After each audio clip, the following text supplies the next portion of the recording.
Elk jaar verwelkomen de Flames weer nieuwe spelers. Ook dit jaar was het verloop groot. Tijd om de nieuwe spelers beter te leren kennen. We beginnen met nummer 14, Quetin Pryor. De Amerikaan speelt al jaren in Europa. Na enkele seizoenen Duitsland en Oostenrijk is nu Groningen zijn nieuwe basketbal thuis. De 30-jarige guard speelde uitstekend aan het begin van het seizoen, maar is nu niet inzetbaar wegens een blessure. I could manage the pain.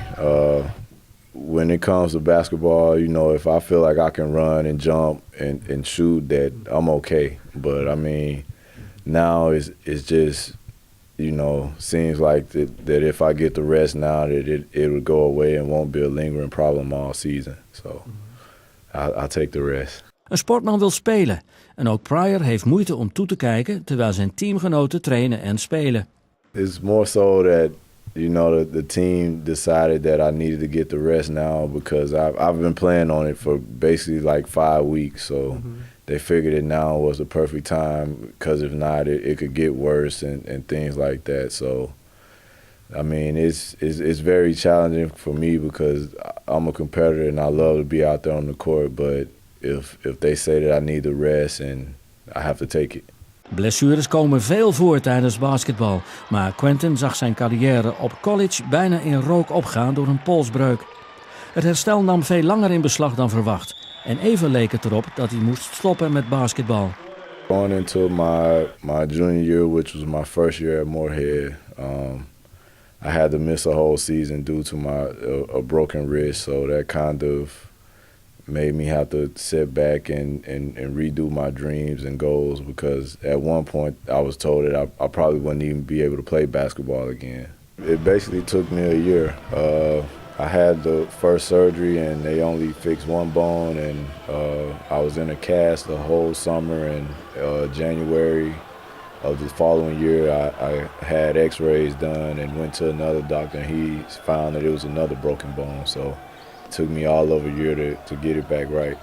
Door de blessure moest hij zijn droom om te spelen in de NBA bijstellen. Yes, it was just the toughest time for me, period.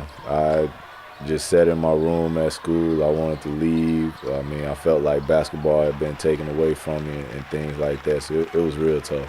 I still have the scars, and I have no pain in it, but I have limited range of motion in it as opposed to how a normal wrist would move. My wrist moves probably 25% less than that. In zijn geboortestad Eupora, Mississippi, zijn ze trots op Pryor. En de 2000 bewoners van het dorp volgen zijn verrichtingen op de voet. Yeah, yes it is. I mean, to this day, when I go back there to visit, I hear people, it's always a discussion about who's the better player between my dad and me, and I have a cousin that played, but everyone always like, well, you have to be because you played the longest and this and that. So, but everyone there is proud of me, and I'm glad that I can make them proud. Pryor komt uit een echte basketbalfamilie en was al vroeg op het veld te vinden. It was just something that was basically born in me. My mom played, my dad played, so it was kind of a rite of passage that I played. Ook de rest van zijn familie is trots op de basketballer die van zijn passie zijn werk heeft gemaakt. I have 3 sisters and a younger brother, but I'm the oldest, so they're all pretty much behind me. Are they proud of their big brother? I think so. I hope so. They don't really say it as much, but I'm pretty sure they are. From the moment I could focus on dreams of growing up, all I wanted to do was play basketball in the NBA. And this isn't the NBA, but it's a pretty good living. I mean, I get to come over here and play the game that I love and experience different cultures. So I wouldn't trade this for the world right now. Het spelen in Europa is lastig voor de vader van 2 kinderen. Het contact met vrouw en zoon en dochter gaat vooral via de computer. Skype will make it a little easier because I get to see everyone on video and talk to them and things like that. So it's not so bad for me, but it's kind of bad because I would really like to be there in person. Nu hij als speler ouder begint te worden, moet hij er meer voor doen om fit te blijven. Hij let nu veel beter op zijn lichaam. I actually go and train at the University of Louisville. I have a former teammate that's not an assistant coach there, so I go there during the summers and work out with those guys. And Just the way that they're treated compared to how I was treated in college, it feels like the NBA. When I was younger, I would eat McDonald's and donuts and things like that. And now that I'm older, those things I eat those, you know, here and there on an off day or something, but mainly I'm eating healthy because I'm getting older. My body's not the same. I don't move the same, so I have to take way more care and more precaution with what I eat now. Mm-hmm. You're getting older, but are you still feeling like a young player when you're on the court? Yeah, definitely.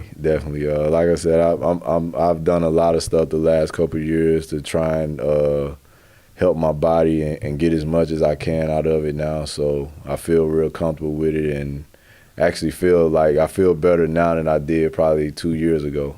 Ook na zijn spelersloopbaan wil hij blijven werken in het basketbal.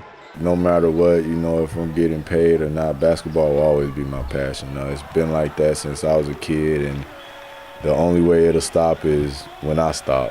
You know, even then, I plan on doing something with basketball, and I have my son who now wants to play, so it'll be my passion for a while. Mm-hmm. So maybe in 5-6 years, you're gonna be a coach. You're gonna still be in basketball. I hope so. That's one of my goals, is to become a coach, whether it be an assistant coach or in college or a head coach on the high school level. But in some way or form, I want to be involved with basketball.